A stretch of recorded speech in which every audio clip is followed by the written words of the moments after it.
आपकी जन अदालत न्यूज की खबर।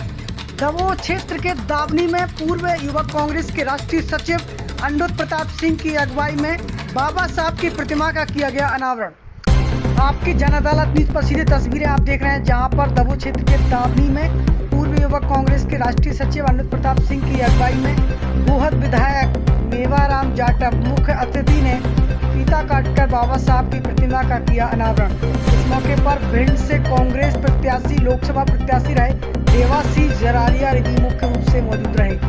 ये तस्वीर आपकी जन अदालत न्यूज पर आप देख रहे हैं, जहां पर दमोह क्षेत्र के दावनी में गोहद विधायक मेवाराम जाटव एवं मध्य प्रदेश कांग्रेस के प्रवक्ता देवासी जरारिया एवं युवक कांग्रेस के पूर्व राष्ट्रीय सचिव अनुरुद्ध प्रताप सिंह ने बाबा साहब की प्रतिमा का अनावरण किया है।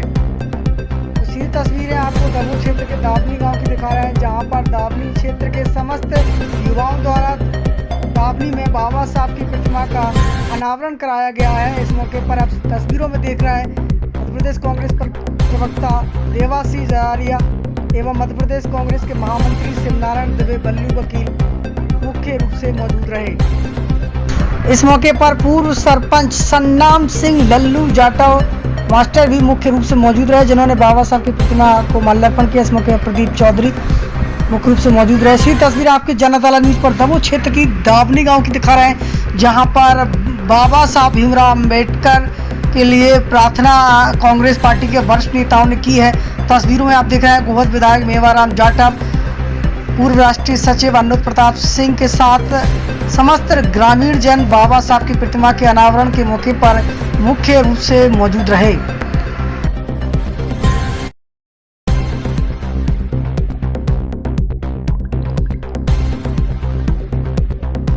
इस मौके पर सभी अतिथियों का माल्यार्पण कर मुख्य रूप से स्वागत किया गया। तस्वीरों आप देख रहे हैं भिंड से कांग्रेस प्रत्याशी रहे देवासी जरारिया का स्वागत दमोह क्षेत्र के युवाओं ने किया है, जहां पर नीलू दोहरे, राकेश दोहरे, पंजाब सिंह दोहरे एवं ब्रजलाल दोहरे द्वारा सभी अतिथियों का माल्यार्पण कर स्वागत किया गया है। इस मौके पर आप देख रहे हैं सरपंच संघ के ब्लॉक अध्यक्ष अरुण सिंह गुर्जर मुख्य रूप से मौजूद रहे। इस मौके पर कांग्रेस नेता महेंद्र सिंह रोनी द्वारा दमोह कांग्रेस के ब्लॉक अध्यक्ष हाकिम सिंह चौधरी का स्वागत किया गया। इस मौके पर कार्यक्रम में मुख्य रूप से लाहौर विधानसभा क्षेत्र के उपाध्यक्ष युवक कांग्रेस के उपाध्यक्ष महेंद्र सिंह दोहरे द्वारा युवक कांग्रेस के पूर्व राष्ट्रीय सचिव अनुरुद्ध प्रताप सिंह को साफा पहनाकर उनका स्वागत किया गया है। तो सब तस्वीरों आप देख रहे हैं, सभी अतिथियों को साफा पहनाकर भव्य स्वागत दमोह क्षेत्र के ग्राम दावनी में बाबा साहब भीमराव अम्बेडकर की प्रतिमा के अनावरण के दौरान किया गया। इनको यही बैठा दो, ये सवाल करने लायक न रहे। मैं लगातार देख रहा हूं पिछले कुछ वर्षों में जो लोकतंत्र की भावना थी, उस भावना के अनुरूप अब काम नहीं कर रहे हैं ये सरकारें। कोई भी मुख्यमंत्री, कोई भी नेता जब पार्टी के खिलाफ, भारतीय जनता पार्टी के खिलाफ बोलता है तो कहीं ना कहीं उसको कानून का सहारा लेके दबाने की कोशिश होती है। दिल्ली में बैठे अरविंद केजरीवाल मोदी के काबू में नहीं आया तो उनने संविधान में संशोधन कर दिया, केजरीवाल के ताकत कम कर दी, पर कतर दिए और अपना राज्यपाल बैठा दिया कि अब बेटा अब क्या करोगे। गई सरकार को नोट तंत्र से खरीदने का काम, गिराने का काम भाजपा लगातार कर रही है और ये संविधान पे चोट है, ये आपकी भावनाओं पे चोट है। कांग्रेस सरकार आपके पक्ष में काम कर रही थी, गरीबों की पेंशन बढ़ाई। कौन गरीब है?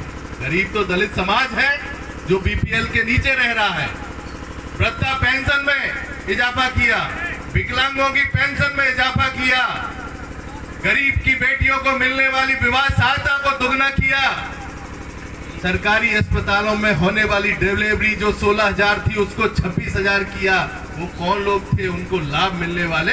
वो आप सब लोग थे, जो एक बड़ा समुदाय है जो गरीब तबके के नीचे रहता है, गरीबी रेखा के नीचे जीवन यापन करता है। ये कांग्रेस की भावना थी, पर उनको तो पार किया, उस सरकार को गिरा दिया। लेकिन अभी भी मौका है साथियों, आज भी हम संभल जाएं, क्योंकि कुछ लोगों ने हमें चर्चा में बताया हो सकता है मोदी का मंसूबा हो कि 2022 तक सारे राज्यों पे अपना कब्जा कर लो और उसके बाद खुद को आजीवन प्रधानमंत्री घोषित कर दो। कौन विरोध करेगा? आज कृषि कानून है, बिना किसानों से पूछे कृषि कानून ले आए। आज 7 से 8 महीने से आदमी किसान तपती धूप में दिल्ली में बैठा है, पर सुनने वाली नहीं है ये सरकार। एक समय था कि आज एक आंदोलन होता था, सरकारें थर-थर कांपने लगती थी कि उन्हें डर था, लोग लाज थी कि जनता क्या कहेगी, क्या लोग कहेंगे जिनने हमें चुना है कि हमसे कोई गलती हो गई। तो वो गलती मानते थे और अपने कदम वापस खींचते थे। पर एक तरफ अड़ियल मोदी है जो मानने कोई तैयार नहीं है कि हमसे कोई गलती हुई है, कहने कोई तैयार नहीं है, सुनने को तैयार नहीं है। पर उन किसानों को भी मैं नमन करता हूं, प्रणाम करता हूं कि वो भी पीछे हटने को तैयार नहीं है। तो साथियों, जरूरी है कि संविधान बना रहे और आपकी भावनाएं बनी रहें। अगर संविधान रहेगा तो वोट की ताकत रहेगी, और वोट की ताकत रहेगी तो आपको पूछने वाले लोग रहेंगे। अगर संविधान खत्म हो गया तो न कोई वोट की ताकत बचेगी, न आपको पूछने वाले लोग बचेंगे। सरकार की नीति में शिक्षा है ही नहीं। अगर पढ़े लिखे जाओगे तो क्या करोगे? नौकरी मांगोगे, नौकरी है नहीं देने के लिए, तो इससे बढ़िया पढ़ाई मत। इसलिए आज बाबा साहब को याद करते हुए ये बहुत आप लोग को ये सुनिश्चित करना है कि ऐसे कठिन समय में जब सरकार आपके साथ नहीं है, स्कूल संस्थाएं सब बंद है, तो आप घर में परिवार में माता पिता की जिम्मेदारी ये बढ़ जाती है कि आप अपने बच्चों पर अनुशासन लगाएं और उनको शिक्षा के लिए प्रेरित करें। अन्यथा ये 2-3 साल सरकार तो चाहती है कि आप गोबर डालने का बच्चा गोबर डाले। सरकार पहले व्यवस्था चली आ रही थी ना कि जो तुम्हारा काम है वही करो, तो ये चाहते हैं कि गरीब का बच्चा गरीब ही रह जाए, अमीर का बच्चा अमीर। तो इसलिए आज बाबा साहब को याद करते हुए इस चीज का समाधान आप लोगों को खुद को ढूंढना है, कोई और मदद करने आने वाला नहीं है। इसमें जितनी भी आपकी नीतियां चल रही हैं आज, जिनसे अब तक आप लाभान्वित हुए हो, सब कांग्रेस पार्टी की देन है। जितने भी यहाँ नौकरी बैठे हैं, नौकरी कर रहे होंगे आज से 10-15 साल 20 साल, जो पुराने लोग होंगे, जो मास्टर बने होंगे, सब बने होंगे, वो सब कांग्रेस के शासनकाल में बने। हो सकता है राजनीतिक मतभेद हो, दूसरी पार्टियों के उदय के बाद तमाम चीजें आई राजनीतिक मतभेद, लेकिन कभी भी दलितों को, वंचितों को कभी ये नहीं लगा कि उनके अधिकारों पे डाका डलने वाला है। कभी ऐसा महसूस हुआ आज से 6-7 साल पहले कि सब खत्म हो जाएगा, सब समाप्त हो गया? यहाँ तो 0 बटे सन्नाटा कर चुके हैं। 0 बटे सन्नाटा हो चुका है। अप्लाई करके देख लो स्कॉलरशिप के लिए, किसी बच्चे का एडमिशन करा के देख लो, जिसके पास पैसा नहीं उसका एडमिशन हो नहीं सकता। वो स्थिति बन गई है कि जो बाबा साहब के संविधान के विरोध में बाबा साहब के संविधान को खत्म करना चाहते हैं। जरारिया जी ने कहा था कि आज हमारे बाबा साहब ने कहा था, 3 मंत्र दिए थे, शिक्षित बनो, संगठित रहो, संघर्ष करो। आज भाजपा की केंद्र में और राज्यों में सरकार है, तो हमारे शिक्षा का क्या दुर्दशा कर दी है। मुझे भी अभी 7 महीने विधायक बने हो गए हैं। 1 साल से मैं देख रहा हूँ, कांग्रेस की सरकार थी, माननीय कमलनाथ जी ने, डॉक्टर साहब मेरे क्षेत्र में गए थे, उस समय गायों की समस्याएं थी। हमारा किसान भाई खेतों पे सोता था, घर के चैन की नींद नहीं सोता था, तो उन्होंने गांव-गांव गौशाला खुलवाने का प्रस्ताव रखा था। हमारे किसान भाइयों के 2 लाख तक के जो ऋण था उसको माफ करने का उसमें वचन पत्र में किया था। भाजपा के लोगों ने सरकार गिरा दी। लाहौर तो मैं कोई परिंदा पर नहीं मार सकता, कोई अन्य अत्याचार नहीं कर सकता। गोद में भी उन्होंने मेरे जैसे को विधायक बना दिया है, गोद में भी उनका कब्जा है। आप भाग्यशाली हैं।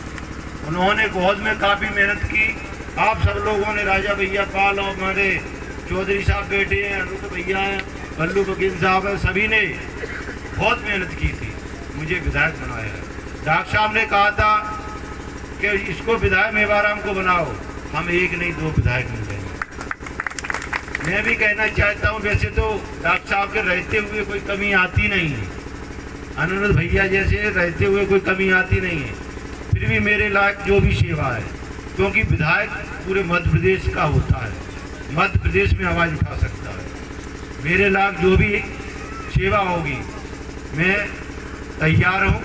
एक्सक्लूसिव लाइव इंटरव्यू में आना चाहते हो तो हमें नीचे नंबर पर हमें कॉल करें, आप हमारे साथ जुड़ सकते हैं। बहुत बहुत धन्यवाद सर। आपकी जन अदालत न्यूज पर दमदार खबरों को देखते रहने के लिए आपकी जन अदालत न्यूज चैनल पर सब्सक्राइब बटन पर क्लिक करें, लाइक करें और वीडियो को शेयर करते रहें मेरे साथ।